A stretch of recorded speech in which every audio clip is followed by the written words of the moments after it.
Psychology as a career, बहुत लोगों को बहुत क्यूरियोसिटी है, बच्चों को बहुत क्यूरियोसिटी है साइकोलॉजी में अपनी फील्ड्स को देखने का, साइकोलॉजी में अपना करियर बनाने का।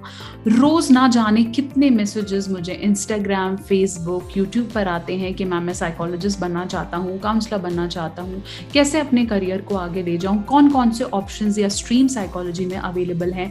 बहुत सारे ऐसे क्वेश्चंस और उन सब का आंसर लेकर मैं इस वीडियो में आपके साथ कनेक्टेड हूँ। Hi, I am doctor Neha Mehta. I am a clinical psychologist. मैं एक मनोवैज्ञानिक हूँ और पिछले 10 साल से प्रैक्टिस कर रही हूँ। मेरा क्लिनिक हिसार हरियाणा में है। मेरी एक ऑनलाइन पोर्टल है माई फिट ब्रेन इंडिया, जिसपे 400 प्लस साइकोलॉजिस्ट और काउंसलर मेरे अंडर काम करते हैं। तो इन सब का एक्सपीरियंस, इन सब की फील्ड्स, स्ट्रीम्स को लेकर मैं आपके साथ कनेक्टेड हूँ। और जो भी आपके क्वेश्चंस हैं कमेंट सेक्शन में लिख भेजिए, मैं उसका रिप्लाई करूंगी। बहुत से क्वेश्चंस का एक सम अप समरी लेकर आज ये वीडियो बना रही हूँ कि साइकोलॉजी के करियर्स क्या हैं, कैसे कैसे आपको साइकोलॉजी में अपना करियर बनाना है, इंडिया के अंदर कौन कौन सी फील्ड्स हैं, किस तरह की पढ़ाई करनी जरूरी है, कौन से अच्छे कॉलेजेस हैं। ये वीडियो आपके बहुत सारे क्वेश्चंस के आंसर सॉल्व करेगी, इसलिए इस वीडियो को अंत तक देखेंगे, मेरे साथ बने रहें, जुड़े रहें। मेरी इस वीडियो को लाइक करें, शेयर करें, प्लीज अपने फ्रेंड्स तक जरूर पहुंचा दीजिए, चाहे आप कॉलेजेस में हैं, चाहे आप मास्टर्स के स्टूडेंट्स हैं, इसे पहुंचा दीजिए ताकि बहुत लोगों का इसमें बेनिफिट हो सके। साथ साथ मेरे चैनल को सब्सक्राइब करना नहीं भूलें, ताकि और बहुत सारी काउंसलिंग से रिलेटेड वीडियोस, मैं बहुत सारी थेरेपी से रिलेटेड वीडियोस बनाती हूँ, इंटर्नशिप वीडियोस बनाती हूँ, वो आप तक सबसे पहले पहुंचे।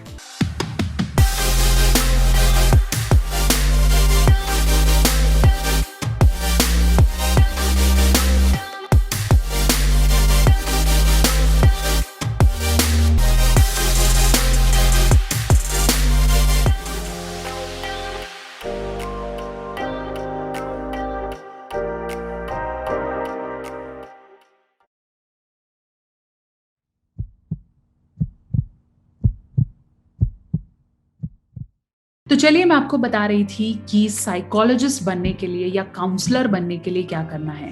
पहले तो दो चीजें ध्यान से समझे कि इंडिया में एक जॉब पर्सपेक्टिव है जिसे हम काउंसलर बनना कहते हैं, और दूसरा है साइकोलॉजिस्ट।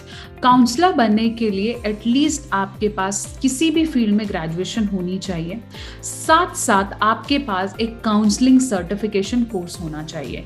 जब आप वो कर लेते हैं तो आप परामर्शदाता के रूप में, काउंसलर के रूप में इंडिया में प्रैक्टिस कर सकते हैं। इसके लिए आपको पोस्ट ग्रेजुएशन, मास्टर्स करने की जरूरत नहीं है। काउंसलर की भी आगे बहुत सारे फील्ड्स हैं, जैसे आप छोटे बच्चे की काउंसलिंग करना चाहते हैं, बड़ों की करना चाहते हैं, यंग के साथ डील करना चाहते हैं, सेक्सुअल रिलेशंस पे बात करना चाहते हैं, कपल रिलेशनशिप्स में बात करना चाहते हैं, एडिक्शन से रिलेटेड बात करना चाहते हैं, तो ये आपकी काउंसलिंग के अलग अलग स्ट्रीम्स हैं जो आप लोग ऑप्ट कर लेते हैं। लेकिन एज अ काउंसलर ही आप उनकी हेल्प कर सकते हैं। आप किसी भी तरह की साइकोलॉजिकल टेस्टिंग या एज अ साइकोलॉजिस्ट प्रैक्टिस नहीं कर सकते। तब तक आप सिर्फ एज अ काउंसलर प्रैक्टिस करेंगे। किस तरह के कोर्सेज? सर्टिफिकेशन कोर्सेज करिए काउंसलिंग में, जो आपको एज अ काउंसलर प्रैक्टिस करने के लिए सर्टिफाई करें, ताकि आपको प्रैक्टिकल नॉलेज दें कि कल को आप अपना काउंसलिंग सेंटर खोल के बैठें या एज अ काउंसलर प्रैक्टिस करें तो किस तरह के एथिक्स को आपको फॉलो करना जरूरी है। ऐसे काउंसलर जिनके पास कोई ट्रेनिंग एक्सपीरियंस नहीं है, कोई टीचर था, कहीं लगा हुआ था, किसी खाप का कोई मुख्य सदस्य था, कहीं बैठा है, पंचायत है, या बहुत पुराना रुतबा है इसका और वो काउंसलर बन के आपको परामर्श दे रहा है, तो उसके साथ काउंसलिंग आप नहीं लेंगे। क्योंकि जब तक इस फील्ड में ट्रेनिंग नहीं है, आपको उनके एथिक्स नहीं पता है, तब तक आप काउंसलिंग प्रैक्टिस प्लीज ना कीजिए। 6 महीने, साल की इंटर्नशिप और एक सर्टिफिकेशन कोर्स डेफिनेटली करें। अब मैं आपको बात करूंगी एज अ साइकोलॉजिस्ट। एक साइकोलॉजिस्ट बनने के लिए आपके लिए सबसे ज्यादा जरूरी है कि आर्ट्स, ह्यूमैनिटीज आप चूज कर सकते हैं, जिसके अंदर साइकोलॉजी ऑप्शन पिछले 5-6 साल से हर स्कूल प्रोवाइड कर रहा है। अगर आपको लगता है मेरा बायो में इंटरेस्ट है और मैं मेडिकल लेना चाहती हूँ, तो आप अपने मेडिकल स्टडीज के साथ साथ, मतलब अपने 12th में बायो भी ले सकते हैं, मतलब मेडिकल ले सकते हैं, और उसके बाद आप अपने आप को bachelors, BSc psychology honours, then master psychology honours करके फिर अपनी एक फील्ड को फिर से ध्यान दे सकते हैं। लेकिन अगर आपने बैचलर्स, मतलब आपने जो अपना 12th है, 10th के बाद आपने ह्यूमैनिटीज या आर्ट्स लिया है तो आप अपनी बीए इन साइकोलॉजी करेंगे और फिर एमए इन साइकोलॉजी करेंगे। दोनों के बाद आप यूजुअली एक सेम प्लेटफॉर्म पे आ जाते हैं, मतलब post graduation in psychology medical field से या आप एमए इन साइकोलॉजी, दोनों बराबर फील्ड पर आकर आप इकट्ठे हो जाते हैं। अब यहाँ से शुरू होती है आपकी जर्नी कि मेरे को क्या करियर ऑप्शंस हैं after pursuing my masters in psychology. दोनों बराबर है। अगर आपको लगता है मुझे मेडिकल पढ़ने का शौक है तो आप साइंस साइड ऑप्ट कर लीजिए। अगर आपको लगता है मेरे को ह्यूमैनिटीज या इजी सब्जेक्ट्स पढ़ने हैं तो आप बीए एमए भी परस्यू कर सकते हैं। अब इसके बाद आपकी जो एग्जैक्ट करियर ऑप्शंस हैं शुरू हो जाते हैं। अगर आप, बहुत सारी स्ट्रीम्स हैं, मैं धीरे धीरे आपको बताऊंगी। पहली स्ट्रीम है जो क्लिनिकल साइकोलॉजी है, जो मैं क्लिनिकल साइकोलॉजिस्ट हूँ। बहुत से लोगों को बहुत ज़्यादा फील्ड पता ही नहीं होती, इसलिए बहुत से बच्चे यही बोलते हैं बस मैंने क्लिनिकल साइकोलॉजिस्ट बनना है, मैंने तो बस क्लिनिकली ही काम करना है। क्लिनिकल साइकोलॉजिस्ट का बेसिक काम होता है मेंटल हेल्थ कंडीशंस पे काम करना। ऐसी कंडीशंस जिन पे मेडिकेशंस के साथ साथ थेरेपी की ज़रूरत पड़ती है, जिस पे लंबा ट्रीटमेंट चलता है, जिस पे डायग्नोसिस करने की ज़रूरत है, ऐसे में क्लिनिकल साइकोलॉजिस्ट का रोल रहता है। Clinical psychologist basic life problem, career issues, छोटी जो आपके बिहेवियर इशूज़ रहते हैं, इमोशनल इशूज़ रहते हैं, उन पे थोड़ा कम प्रैक्टिस करते हैं। उनका जो बेसिक काम है वो diagnosis, mental health problem, schizophrenia, OCD, psychiatrist oriented cases में थेरेपीज प्रोवाइड करने का काम करते हैं। आफ्टर योर पोस्ट ग्रेजुएशन, मतलब मास्टर्स के बाद अगर आपको क्लिनिकल साइकोलॉजिस्ट बनना है तो एमफिल, पीएचडी जरूर करें और अपने आप को RCI रजिस्ट्रेशन जरूर लें। अगर आप रजिस्टर्ड नहीं है तो एज अ क्लिनिकल साइकोलॉजिस्ट आप इंडिपेंडेंटली इंडिया में काम ना करें। अगली जो मैं फील्ड आपसे डिस्कस करूंगी वो है चाइल्ड साइकोलॉजी। बहुत बच्चों को चाइल्ड साइकोलॉजी में बहुत इंटरेस्ट होता है और वो कोशिश करते हैं कि मैं चाइल्ड साइकोलॉजी को ऑप्ट करूं। तो आप चाहे एमए साइकोलॉजी है, चाहे एमएससी साइकोलॉजी है, चाइल्ड साइकोलॉजी का 1 ईयर का diploma guidance, post graduate diploma in guidance आपको ये करना है। इसके बाद ये डिप्लोमा आप NCERT से और बहुत से और मेडिकल कॉलेजेस हैं जहाँ से आप इसे कर सकते हैं। इस डिप्लोमा के बाद as a child psychologist, as a child counsellor आप स्कूल्स में भी, NGOs में भी, हॉस्पिटल्स में भी एज अ चाइल्ड साइकोलॉजिस्ट काम कर सकते हैं। इसके लिए आपको रजिस्ट्रेशन की रिक्वायरमेंट नहीं है। तीसरी जिस फील्ड के बारे में मैं आपसे बात करूंगी वो है काउंसलिंग साइकोलॉजी। बहुत से बच्चों को ये पता ही नहीं होता है, उनको लगता है सिर्फ क्लिनिकल ही इंपॉर्टेंट है। काउंसलिंग साइकोलॉजी एक ऐसी फील्ड है जिसके अंदर आप हर एज ग्रुप से बात करेंगे, लेकिन आप डीप मेंटल हेल्थ डायग्नोसिस पर नहीं जा सकते। आप किसी को किसी तरीके का डायग्नोसिस नहीं दे सकते। जो usual emotional personal problems life में हमें आती हैं, चाहे वो हमारे रिलेशनशिप्स को लेकर है, पेरेंटिंग को लेकर है, करियर को लेकर है, जो बेसिक उतार चढ़ाव, जो बेसिक काउंसलिंग है वो काउंसलिंग साइकोलॉजिस्ट करते हैं। इसके लिए आपको पोस्ट ग्रेजुएशन के बाद किसी भी तरह के डिप्लोमा या एमफिल करने की ज़रूरत नहीं है।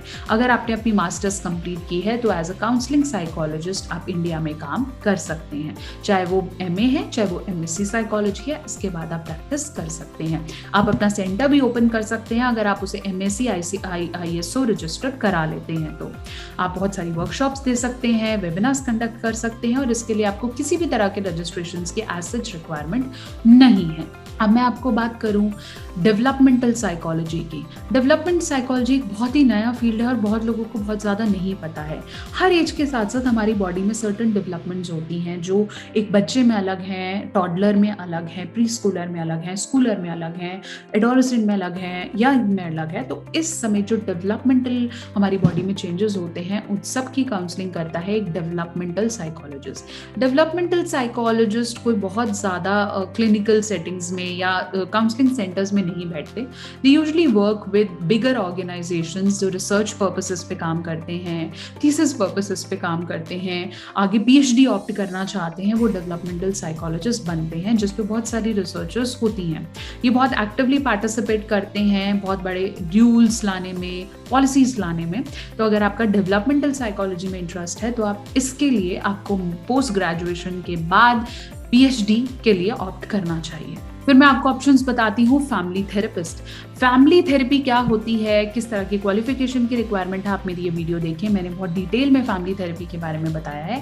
फैमिली थेरेपिस्ट यूजुअली जो फैमिली में इश्यूज आ जाते हैं, चाहे वो मैरिज के हैं, चाहे वो सास बहू के साथ है, चाहे मदर फादर के साथ है, जो सिर्फ फैमिली को कंसिडर करता है, जो कि ग्रुप थेरेपी है, ग्रुप में सब आपस में बात करते हैं, कम्युनिकेट करते हैं। फैमिली थेरेपिस्ट किसी भी तरह का डायग्नोस नहीं देता है, किसी भी तरह की टेस्टिंग अप्लाई नहीं कर सकता है, वो एक काउंसलर की तरह, लेकिन उसका मेन एम है फैमिली के साथ आपकी बॉन्डिंग को स्ट्रॉन्ग रखना। फैमिली थेरेपिस्ट बनने के लिए आपको अपनी पोस्ट ग्रेजुएशन में एक डिप्लोमा करना है, diploma in family therapy and counselling, ये आप डिप्लोमा कर सकते हैं, या अपनी मास्टर्स भी आप फैमिली थेरेपी में कर सकते हैं। इसके बाद आप as a family therapist practice कर सकते हैं। आपको किसी भी तरह के रजिस्ट्रेशन की जरूरत नहीं है, लेकिन आप कोई पर्टिकुलर थेरेपी अप्लाई करना चाहते हैं, लर्न करना चाहते हैं, तो आप छोटे छोटे रजिस्टर्ड कोर्सेज को भी कर सकते हैं। अब मैं आपसे बात करूंगी, अगला फील्ड है जो है करियर काउंसलिंग।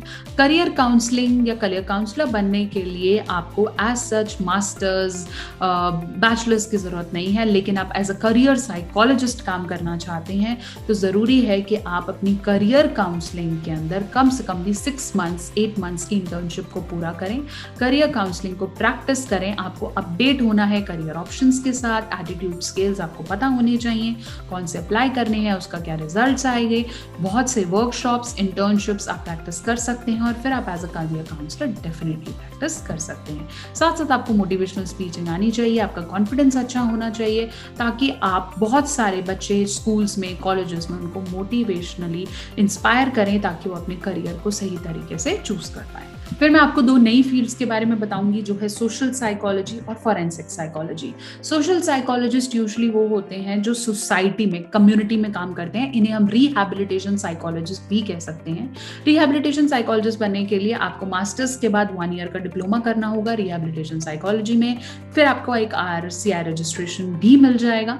जब आप कम्युनिटी में काम करते हैं, आपके पास उठ के पेशेंट्स नहीं आ रहे हैं, आप खुद गांव-गांव जाकर लोगों में नई पॉलिसीज बता रहे हैं, ऐसे वर्ग के बच्चे जो कि मानसिक रूप से अपंग हैं, ऐसे बड़े, ऐसे लोग, जब हम कम्युनिटी में जाके सोशली उस एरिया की एपिडेमोलॉजी चेक कर रहे हैं, डेमोग्राफिकली चेक कर रहे हैं कि उन्हें क्या प्रॉब्लम्स हैं, इस तरह के साइकोलॉजिस्ट को हम सोशल साइकोलॉजिस्ट बोलते हैं। इंडिया में रिहैबिलिटेशन और सोशल साइकोलॉजिस्ट की बहुत ज़्यादा रिक्वायरमेंट है और ये एक उभरता हुआ फील्ड है जो आप definitely as a student try कर सकते हैं। अगर आपको ट्रैवलिंग में या आपके पेरेंट्स अलाउ करते हैं कि आप जाएं, तो ये फील्ड बहुत अच्छा फील्ड है और इसमें रिसर्च और ये सब कैटेगरीज में बहुत बहुत बहुत ज्यादा रिकग्निशन मिलती है। फॉरेंसिक साइकोलॉजी इंटरेस्टिंग बहुत लगती है, हमें लगता है कि हमें बहुत सारे ऐसे क्रक्स में जाना होगा। ये भी एक रिसर्च टाइप ऑफ फील्ड है। इसके अंदर आपको forensics, how to deal with bad causes, क्या साइकोलॉजी रही होगी किसी की कुछ अटेम्प्ट करने से पहले। फॉरेंसिक साइकोलॉजी यूजुअली जेल्स में अप्लाई किए जाते हैं, इन्हें इस तरह का जॉब्स दिया जाता है। They can read the palm, they can know your expressions, और आपको बताएंगे कि किसका क्या साइक है कोई कुछ भी अटेम्प्ट करने से पहले। तो फॉरेंसिक साइकोलॉजी भी एक नई फील्ड उभर के सामने आ रही है। इनका भी बेसिक पर्पस, इसमें आपको रजिस्ट्रेशन की जरूरत नहीं है। अपनी इंटर्नशिप्स को फास्ट रखें, मास्टर्स के बाद आप फॉरेंसिक साइकोलॉजी ऑप्ट कर सकते हैं। इवन बैचलर्स के बाद भी आप अपनी मास्टर फॉरेंसिक साइकोलॉजी में कर सकते हैं। इसके लिए आपको कुछ मेडिकल फील्ड या आर्ट्स फील्ड में कोई ऐसा पर्टिकुलर नहीं है कि आपको ऑप्ट करना है। अंत में मैं एक क्वेश्चन जरूर लूंगी कि बहुत से बच्चे मुझे पूछते हैं कि मैम हमने कॉमर्स में किया हुआ है और हम साइकोलॉजिस्ट बनना चाहते हैं। तो कोई प्रॉब्लम नहीं है अगर आपने 11th-12th में कॉमर्स ऑप्ट की है और फिर आप साइकोलॉजिस्ट बनना चाहते हैं। तो इवन अगर आपने बैचलर्स BTech कर ली है, BCA कर ली है, तो कोई प्रॉब्लम नहीं है। आप अपनी मास्टर्स में साइकोलॉजी को ऑप्शन ले लीजिए। आप कोशिश करें कि आप MA साइकोलॉजी कर लीजिए, उसके बाद आप साइकोलॉजी को एज अ फर्दर करियर भी स्टार्ट कर सकते हैं।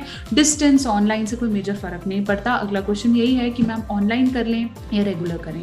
देखिए, रेगुलर करेंगे तो आपको ज़्यादा प्रैक्टिस मिलेगी, लेकिन अगर आपको लगता है कि मेरे आसपास रेगुलर कोई साइकोलॉजी का कॉलेज नहीं है और मैं टाइम नहीं निकाल पा रही हूँ, मैं वर्किंग हूँ, तो आप ऑनलाइन या डिस्टेंस मोड से भी कर सकते हैं अपनी मास्टर्स इन साइकोलॉजी, लेकिन साथ साथ इंटर्नशिप्स करें और अपने प्रोजेक्ट, अपने थीसिस पे ध्यान दें। बहुत से ऐसे ऑनलाइन कॉलेजेस हैं जिसमें ना वो प्रोजेक्ट ले रहे हैं, ना थीसिस लेते हैं, ना इंटर्नशिप रिपोर्ट्स लेते हैं, या बच्चे बस कुछ जुगाड़ करके इंटर्नशिप की रिपोर्ट्स दे देते हैं। प्लीज प्लीज़ ऐसा मत करें।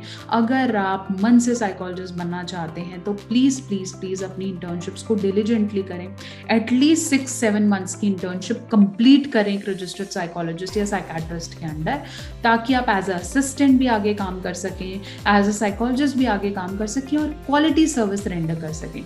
देखिए, आप किसी मशीन के साथ काम नहीं कर रहे, किसी ह्यूमन ब्रेन के साथ काम कर रहे हैं। तो जब तक आप इंटर्नशिप्स प्रैक्टिस नहीं करेंगे, आप जाके काम नहीं करेंगे, वो सब फेल है, वो सब जीरो है।